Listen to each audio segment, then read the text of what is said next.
Suzuki Burgman, kiedyś jeden z najbardziej znanych skuterów na świecie. Znany, kochany, lubiany, śpiewał o nim Sydney Pollack i wielu użytkowników bardzo ceniło go za jego walory praktyczne.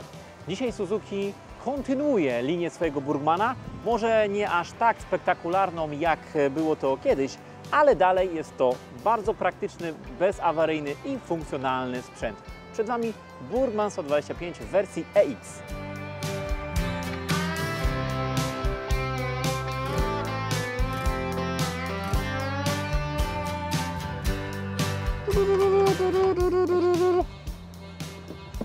Lecimy? Jest moc. Moda na 125 w Polsce cały czas trwa. Fajnie, że te przepisy się pojawiły, ponieważ każdy użytkownik samochodów może sprawdzić się na jednośladzie. Dzięki temu każdy użytkownik, który kiedyś spróbował jazdy na jednośladzie, dużo lepiej patrzy na użytkowników jednośladów i siedząc w samochodzie, więc to jest ogromny plus i super, że marki motocyklowe te kategorie rozwijają. Tak naprawdę myśleliśmy, że Suzuki pogrzebie Burgmana 125 już parę lat temu, natomiast reaktywowało tę maszynę w wersji EX, czyli w wersji bardziej miejskiej, prostszej, no i można powiedzieć na pewno bardziej budżetowej, wersji tańszej. Mamy tutaj Suzuki Burgman 125 w wersji EX. Jest to wersja produkowana w Indiach. Ten pojazd w swoim rodzimym kraju, czyli w Indiach, sprzedaje się w kolosalnych ilościach i jest od wielu lat zamęczany, katowany, tuningowany, wykorzystywany na wszelakie sposoby i tak jak to japońskie motocykle z japońską duszą, są to sprzęty nie do zajechania, bardzo, bardzo trwałe. I dlatego Suzuki postanowiło tę linię na europejskim rynku kontynuować, wprowadzić, dopasować do naszych kochanych norm i ten pojazd oferować. Na pewno nie mogą się powstydzić jakości, nie mogą się powstydzić trwałości i niezawodności. I taki właśnie jest Burgman EX. W dzisiejszym odcinku opowiemy troszeczkę o nim i o alternatywnych opcjach z identyczną konstrukcją, z identycznym silnikiem. Jeżeli jesteście z nami pierwszy raz, zachęcamy do subskrypcji, komentujcie, lajkujcie. Piszcie, jeżeli macie ochotę zobaczyć jakieś pojazdy niestandardowe, coś nowego, coś, co chcielibyście, żebyśmy dla Was sprawdzili, przetestowali. Chętnie spróbujemy, podejmiemy wyzwanie i może się to uda. Oczywiście, jeżeli szukacie swojego wymarzonego motocykla, zachęcamy do pozostawienia swoich danych w formularzu w opisie filmu. Przejdźmy do paru takich szczegółów technicznych co do tego naszego aktualnego, bieżącego Burgmana. Burgman 125 na rynku europejskim już istniał wcześniej. Miał się on bardzo dobrze. Była to maszyna sporo większa, bardziej komfortowa, na pewno z większą kanapą, z większym schowkiem, z całkowicie inną szybą i z innym silnikiem chłodzonym cieczą, który miał moc około 12 koni mechanicznych i na pewno dawał większą dynamikę i większy komfort przemieszczania się dalej niż maszyna, którą mamy tutaj. Tutaj mamy maszynę 100% miejską. Nie oszukujmy, ten pojazd został zrobiony po to, aby w tej miejskiej dżungli sprytnie i dynamicznie się przemieszczać. Jeżeli chodzi o moc, mamy tutaj, no nie ukrywajmy, 8,6 konia mechanicznego. Co nam to pozwala? Pozwala nam to przemieszczać się z prędkościami przepisowymi, czyli powiedzmy do tych dynamicznej jazdy, do tych 70 km na godzinę, wszystko powyżej, no to będzie już troszeczkę sprawa utrudniona, też z uwagi na małe koła i pogorszony komfort. Ale do miasta sprawdzi się to świetnie. Przede wszystkim, jeżeli jesteście ciekawi, ile ten sprzęt wyciśnie maksymalnie, zostańcie z nami do końca filmu, spróbujemy tego Burgmana wykręcić, zobaczymy, co tak naprawdę te 125 potrafi. Tak jak wspomniałem, 8,6 konia mechanicznego, które jakby rodzi się z silnika 125, silnika chłodzonego powietrzem. Silnik o konstrukcji SOHC, czyli dwa zawory, zawór ssący, zawór wydechowy i napędzane jednym wałkiem rozrządu umieszczonym centralnie w głowicy. Oczywiście, jeżeli chodzi o przełożenie napędu na tylne koło, mamy tutaj skrzynię CVT, czyli jest to skrzynia wariatorowa, jest pas napędowy, no i dwa oczywiście jakby dzwony, które przenoszą moment obrotowy z wału korbowego na tylne koło. Oczywiście jest to konstrukcja sprawdzona, bardzo lekka w całości, ponieważ waży 33 kg i jest mała optycznie i dzięki temu pozwala łatwo się zmieścić w różnych konstrukcjach, tak jak Burgman, czy tak jak na przykład Avensis czy Adres. Oczywiście te 33 kg połączone z ramą rurową oraz całym osprzętem daje nam to wszystko łącznie 112 kg z pełnym zbiornikiem paliwa. 112 kg jest to waga lekka, waga, która pozwala sprytnie i w przyjemny sposób przeskakiwać pomiędzy autami, wciskać się jakby w kanały, w korkach, w miejskiej dżungli. I do tego celu ten sprzęt właściwie się nadaje idealnie, jeżeli chodzi o jazdę gdzieś dalej przy gorszych warunkach atmosferycznych. Każdy podmuch wiatru będzie powodował, że będziemy to odczuwać na własnej skórze. Co do parametrów tego pojazdu, tak jak wspomniałem, masa to jest 112 kg. Fajną rzeczą, czym chwali się Suzuki, jest prześwit. Tutaj pod spodem tego skuterka mamy 16 cm, więc jest sporo miejsca na krawężniki, na dziury, na nierówności, więc gdzieś tam przelatując tym motocyklem, tym skuterem w łatwy sposób uda nam się nie zahaczyć z podłogą, spodem coś wystającego. Natomiast dzięki tej całkiem wygodnej, dość dużej kanapie, ale fajnie wyprofilowanej, dość wąskiej i tym wcięciom w tych miejscach, nawet osoby niższe na tym skuterze będą się czuły swobodnie i komfortowo. Są to maszyny raczej z tych niskich, więc jest to fajne połączenie maszyny niskiej i maszyny z dużym prześwitem. Oczywiście dla wielu osób ta część, czyli podłoga, trochę taboretowa linia, jest na pewno dużym plusem, ponieważ nie musimy przerzucać wysoko nogi przy wsiadaniu na sprzęt, a dodatkowo funkcjonalność się zwiększa, ponieważ w tym miejscu możemy przewozić różnego rodzaju zakupy. Tutaj mamy bardzo fajny haczyk, gdzie możemy sobie zawiesić torbę z zakupami. Tutaj od spodu jest kolejny haczyk blokowany, którym też możemy sobie dodatkową torbę z zakupami wrzucić. Więc jak to wygląda we Włoszech, czy jakby w rodzimym kraju tego pojazdu, czyli w Indiach, napakowane tutaj rzeczy, tutaj jakieś torby i to są po prostu sprzęty, którymi się transportuje maksymalnie ile się da. Tutaj oczywiście praktyczność, fajna rzecz też dla kobiet, ponieważ kobiety, powiedzmy, jak jest szczere lato, w spódnicach czy w sukienkach, nie muszą tej nogi wysoko przerzucać i mogą w trochę włoskim stylu tym sprzętem się przemieszczać. Co do funkcjonalności, mamy tutaj schowek. Schowek powiedzmy na butelkę, półlitrowa butelka wody tutaj się spokojnie zmieści.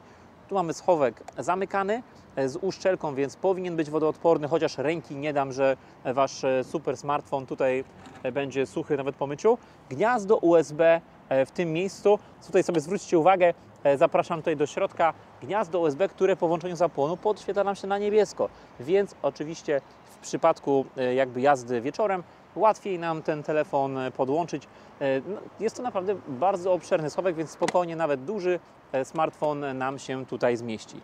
Idąc dalej, kolejną przestrzenią bagażową w tym skuterze jest przestrzeń pod siedzeniem i tutaj oczywiście standardowo mamy miejsce na kask integralny.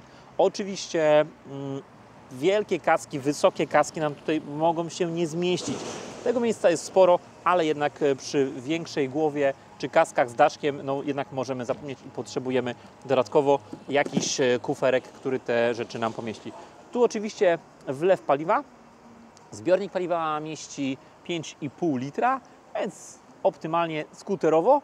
I to, co jest w Burgmanie fajne, że on już w zestawie ma tą tylną część, czyli ten jakby stelaż na kufer centralny, stelaż na jakby zamontowanie sobie płyty i kufer tutaj sobie dorzucamy, więc jest to duże uproszczenie, że to już jest w standardzie.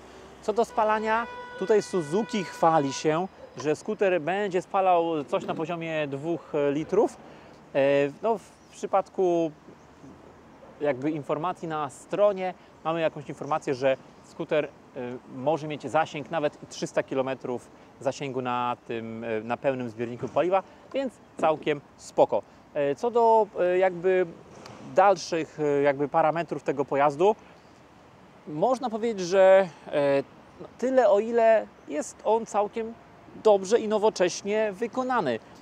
Jeżeli chodzi o przednią lampę, jest to lampa LEDowa. Mamy tutaj bardzo fajny LEDowy pasek, ładne logo Suzuki. Te plastiki są wszystkie lakierowane, więc jest to całkiem dobra jakość wykonania. Oczywiście centralnie mamy światła mijania i światła drogowe dołączane. Kierunkowskazy ładnie ulokowane w tej owiewce. Wszystko to do siebie fajnie pasuje. Jest bardzo przyjemnie, natomiast są to kierunkowskazy żarówkowe, gdyż ma być to sprzęt po prostu tani. Tylna lampa jest również LEDowa. Jest to lampa zespolona, która łączy się w całość jakby światło stopu i światło pozycyjne i kierunkowskazy. Tutaj oczywiście, tak jak wspomniałem, żarówkowe, więc też mamy tutaj jakby niski koszt wyprodukowania tych świateł. Wyświetlacz, możemy zapomnieć o wyświetlaczu kolorowym, no bo jakby tutaj przede wszystkim cena. Wyświetlacz jest ciekłokrystaliczny. Co na tym wyświetlaczu znajdziemy? Są dwa guziczki. Te same wyświetlacze są stosowane i w Burgmanie, i w Avenisie. Oczywiście prędkość, oczywiście przebieg całkowity, godzina. Średnie spalanie tutaj widać 3 litry, a nie 2 litry, więc to też zależy od stylu jazdy, ładowania akumulatora. I tutaj mamy tyle. Tutaj mamy tryby dzienne pierwszy, drugi tryby resetowane. Oczywiście informacje o wskaźnik paliwa czy temperatura silnika. Więc jest to elektroniczny wyświetlacz ciekłokrystaliczny, który pokazuje te najważniejsze funkcje tego pojazdu. Oczywiście początkowo, jak ten skuter się pojawił, gdzieś tam miał być celowany w konkurencję typu PCX czy NMAX. Szybciutko rynek zweryfikował, że jednak bliżej mu do tańszych chińskich skuterów niż do dużo lepiej wykonanych jakościowo czy NMAXa, czy PCX-a, więc też troszkę cena tego skutera troszkę spadła. Pierwotnie z 14 000, aktualnie ten skuter jest wyceniony na 10 900 zł i uważam, że to jest dobra cena, ponieważ mamy świetną jakość, powiedzmy, japońskiego skutera produkowanego w Indiach, który no, nie jest jakoś mocno wyżyłowany mocą, więc na pewno ten silnik będzie jeździł i będzie służył nam bardzo długo. Tutaj oczywiście przeznaczenie tego skutera, na pewno użytkowość, jazda codzienna, jazda w mieście, dojazdy do pracy, raczej za miastem, no to nie będzie jakieś specjalnie przyjemne podróżowanie. Na pewno kwestia wykorzystania go do gastronomii, wrzucanie sobie kufra gastronomicznego na tylną część, no i przelatywanie cały dzień po mieście tym zwinnym skuterem bez żadnego problemu nam tutaj to ułatwi. Więc do takich celów ten skuter będzie sprawdzał się świetnie, choć uważam, że naprawdę jeżeli chodzi o Burgmana w tym przedziale cenowym, jest on zrobiony, jego linia jest ładna. Te wszystkie plastiki do siebie pasują. Przednia czasza, przednia ta część jest elegancka, jest ładna, jest estetycznie zrobiona, więc to całkiem dobrze do siebie pasuje. Szybko tylko jeszcze wspomnę Wam o układzie hamulcowym. Z przodu tarcza hamulcowa, z tyłu bęben. Nie mamy tutaj ABS-u, ale jest to zintegrowany układ hamulcowy. Czyli hamując hamulcem lewym, aktywujemy oba hamulce, czyli aktywujemy hamulec bębnowy tylny i ten tarczowy hamulec przedni. Więc nie ma ABS-u, ale jest ten taki układ zintegrowany, co zgodnie z przepisami jakby pozwala nam uzyskać te homologacje europejskie. Idąc dalej, tak jak wspomniałem, na jednej bazie Suzuki zrobiło 3 platformy swoich pojazdów 125. Jak było mało Burgmana, to mamy jeszcze Avenisa. Avenis, który ma być skuterem chyba trochę bardziej młodzieżowym, skuterem o ostrzejszych kształtach, skuterem, który ma jakby być bardziej w takim ostrym, młodzieżowym stylu, trochę jakby w stylu Aeroxa. I ten skuter, wiadomo, pewne rzeczy posiada, jakby brakuje pewnych rzeczy takich jak w Burgmanie, jak na przykład tego tylnego bagażniczka. Cała ta tylna część jest troszeczkę skrócona, wlew paliwa jest odsłonięty, więc skuter ma być troszkę krótszy. Mamy zdecydowanie mniej miejsca na nogi, ponieważ no, w Burgmanie mamy podwójną podłogę z tymi możliwością wyciągnięcia nóg do przodu. Tutaj tego miejsca jest troszkę mniej, ale skuter jest zrobiony ładnie, jest zrobiony ostro, mamy taką fajną owiewkę, wysunięte do góry kierunkowskazy i z przodu LEDowa lampa w takim pseudo-nowoczesnym stylu. Tu oczywiście są to bliźniacze konstrukcje, jeżeli chodzi o moc silnika, o pojemność, o ramę, o zawieszenie, jest to wszystko to samo. I oczywiście również małe kółka, 12 z przodu i z tyłu, choć są tutaj dobre jakościowo opony. O opony tutaj zadbała firma Dunlop, więc w każdej z tych wersji, czy w Burgmanie, czy w Avenisie, czy w Adresie, który jest taki najbardziej klasyczny, opony Dunlop są w standardzie, więc jest to bardzo, bardzo duży plus jak na dość tani skuter. Oczywiście z całej tej trójki wydaje mi się, że Burgman jest najfajniejszą opcją, jest skuterem mimo wszystko największym, najlepiej wyposażonym, najładniejszym i no, ma jednak tą taką legendę tego Burgmana kontynuować, choć oczywiście tutaj no, przy tej mocy będzie to raczej trudne, ale na pewno trwałością i niezawodnością będzie mógł tą jakby dobrą opinię legendy kontynuować. Pogoda dzisiaj średnia, ale my szybciutko wskoczymy sobie na Burgmana i zobaczymy, jak się nim jeździ, jak się przyspiesza, jak ta maszyna zachowuje się, no i sprawdzimy, ile się uda z niego wycisnąć. Także oglądajcie. No dobra, zobaczmy, co ten potwór potrafi. Pracuje całkiem w miarę cicho. Za kierownicą miejsce no, jest ok. Niby ten system nowej skrzyni CVT jest tak zestrojony, że nie musimy wchodzić na jakieś bardzo wysokie obroty, aby maszynę wystartować. To ma poprawiać niby komfort jazdy. Zobaczymy. Maszyna jest oczywiście wyposażona w system start-stop, a więc na światłach cichutko i zobaczymy, jaka reakcja będzie na gaz. Czy ten start-stop szybko zareaguje. Jest to nowy rozrusznik alternatorowy, czyli ładowanie i rozruch działa momentalnie. Super. Myślę, że reakcja natychmiastowa wręcz. I od razu czuć, że jedziemy tymi niższymi obrotami, że maszyna nie musi się kręcić na maksa, aby to przyspieszenie uzyskać. No tutaj troszkę wyższe obroty pojawiają się przy 80, więc jest ok. Nie ma tak, że przy 80 jest koniec mocy, tylko on nawet teraz zaczyna troszeczkę lepiej przyspieszać.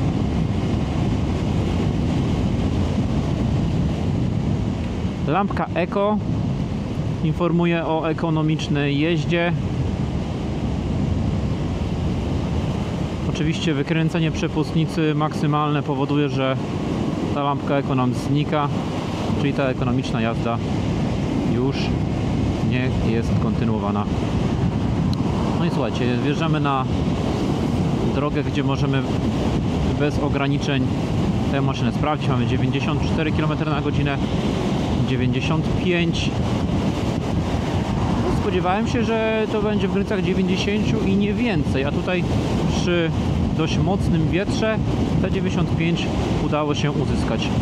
No lekka górka i maszyna troszkę puchnie. Mamy 89.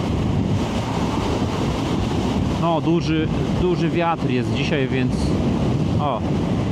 ten odczyt niestety nie będzie jakiś bardzo poprawny.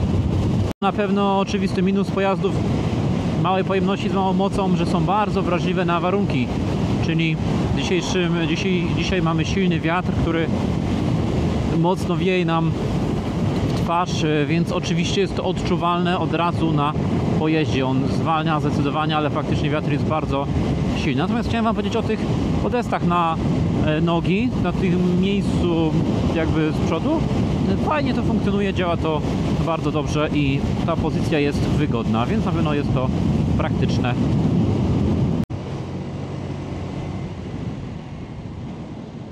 Mimo tych małych kółeczek maszyna w zakręcie zachowuje się dość stabilnie. Nie ma jakiegoś tam mocnego bujania, chyba za to bardziej odpowiedzialne jest zawieszenie i to, że jest on dość sztywno zestrojony jak na swoją niską masę, no jakby musi mieć ten swój udźwig.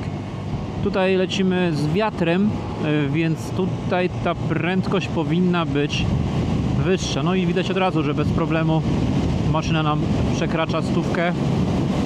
Mamy 105, 107, 110, 111, I tu by było koniec. Tak, i zaczyna się robić odcinek bardziej płaski. Podejrzewam, że prędkość spadnie do tych przelotowych 95.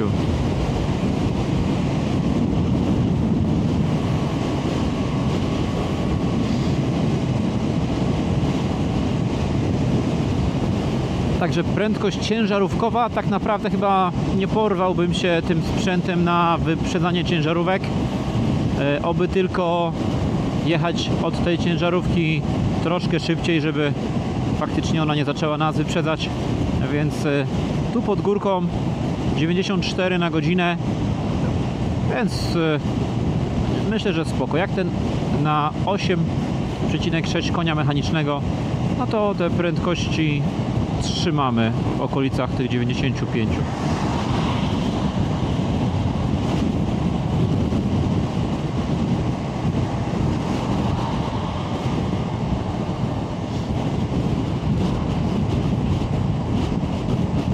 Tutaj też ciekawa sytuacja.